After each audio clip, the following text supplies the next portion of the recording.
All right, good morning, everybody. We're going to set up some lecture notes for scenes 2 and 3 and 4 of Act 3. So yesterday I did post scenes 2 and 3, and I'm going to talk through them briefly here, just so that way we can get a little bit more of an understanding of what we should be paying attention to as we read, and then I'll briefly discuss scene 4. So we're still at the palace at Forres because, again, remember, this is where the King of Scotland lives, which is Macbeth. But I want you to start noticing that there is a major role reversal happening between Macbeth and Lady Macbeth.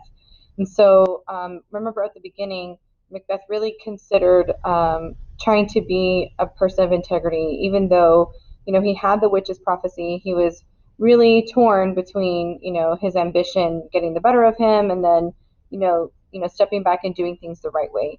And Lady Macbeth was the one who was the instigator, and she was the one that was really pursuing this ambitious journey, this path, in terms of murdering Duncan. And so Macbeth, of course, gets caught up in that, and then the rest is history.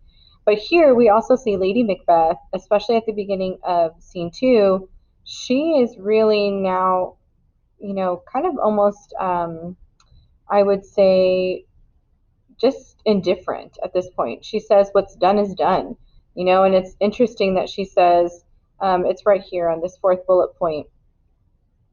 Not had all spent, where our desire is got without content. 'Tis safer to be that which we destroy than by destruction dwell in doubtful joy. So ultimately, even though she and Macbeth got what they wanted, they're not happy. And ultimately, she kind of, I think, realizes in this moment that, it wasn't really worth it.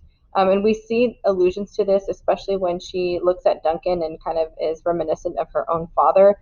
And I think at that point, she's really realizing that ambition is a dangerous route, and that she really can't take back what she's kind of already started. So, the whole idea of what's done is done, is something that she's trying to get Macbeth to realize too. So using her own powers of persuasion, knowing that she's already been able to manipulate him once, her role is now kind of to swing the pendulum back the other way. But Macbeth at this point has descended further into fear and paranoia. He says this idea that, they've scorched the snake but not killed it in terms of Banquo, right? Scorching the snake would be, we've taken Duncan out, but we haven't taken, all that he stood for, which is still, evident within Banquo's character. And so he, he's hallucinating. He has all these extreme ideas.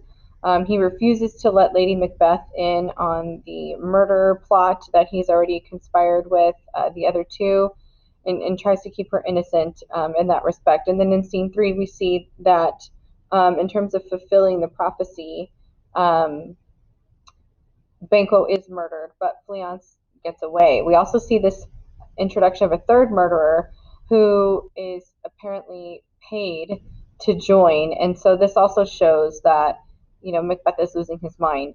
And in fact, if you look at the second bullet point, that some directors of the play have the person who is playing Macbeth disguise himself as the third murderer to truly illustrate the idea that he's beginning to unravel and that he has some significant trust issues. And so at the end, Banquo realizes the treachery in this. I believe at this point he also recognizes, that Macbeth is behind this, and it is, the prophecy that was the catalyst for this. And so he tells his son to fly, to flee, to run, but to also take revenge. And so we end, Banquo's journey there. Banquo does return in scene 4 as a ghost, right when they're entertaining in the banquet that they had previously talked about at the beginning of Act 1. So Macbeth finds out that Fleance has escaped. The murderer comes and tells him. Macbeth tries to calm himself down to say, Fleance is still young, I'll deal with it later. But as he's getting into the banquet with all of these noblemen there, he starts losing it, and he hallucinates Banquo's ghost sitting in his chair to where he can't sit, which means everybody else can't sit. And Lady Macbeth does her best to try to privately remind him, what's at stake. She also tries to do some damage control and to play it off as it's this disorder, if you will. But ultimately, he says these things out loud. He doesn't really give up everything because, again, he's still trying to keep up that appearance in front of all of the noblemen in front of him. But ultimately, Lady Macbeth is like, look, he's not well. Don't worry about it. Don't ask him about it. Let's, he's already ruined our dinner. Let's just call it a night, and hopefully he can get some rest and be back ready to go tomorrow. And so he's really at this point lost it. And so he has devolved into this extreme distrust, paranoia, and he is now embracing these ideas. He even tells Lady Macbeth, you don't even understand how many extreme evil ideas that I have, and I'm pretty much ready to act on all of them because what's the point at this point? He says, that he can't trust anybody because, hey, he killed a king, so what's to say somebody else might not? And then he also notices Macduff's absence, which we were given that nod at the beginning of Act 1 when Macbeth was crowned king. We knew that it was going to happen. Macduff said, you guys go for that, but I'm not going to go. I'm going to go back home. And I don't think this is going to end well.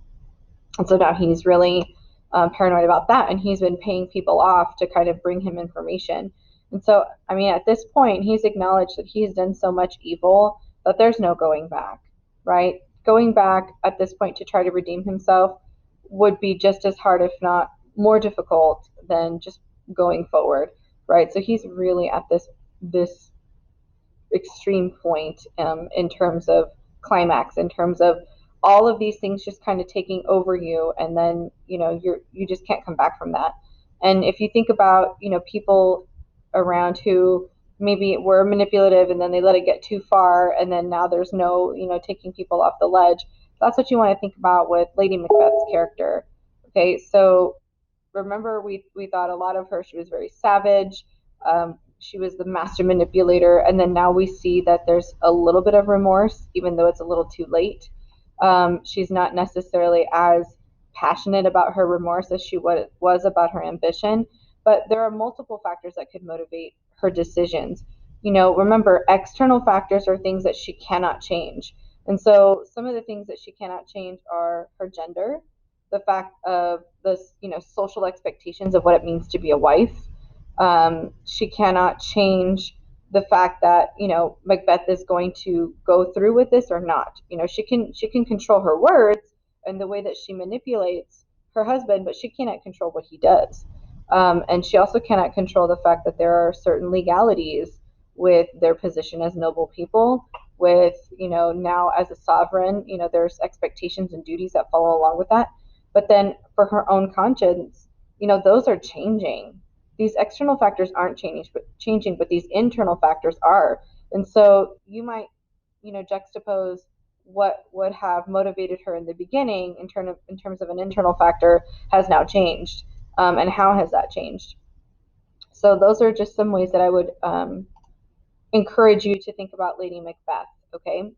And as you finish your discussion question, go back and look at the discussion board and look at, how many of us are really kind of just going too much into plot, and how many of us are really truly looking at the bigger picture. Because if maybe you were concerned about that or confused and you were writing your discussion board really based on plot, look at somebody else's response who didn't do that and figure out how you can kind of change that. And if you are really looking at those situations, who else is?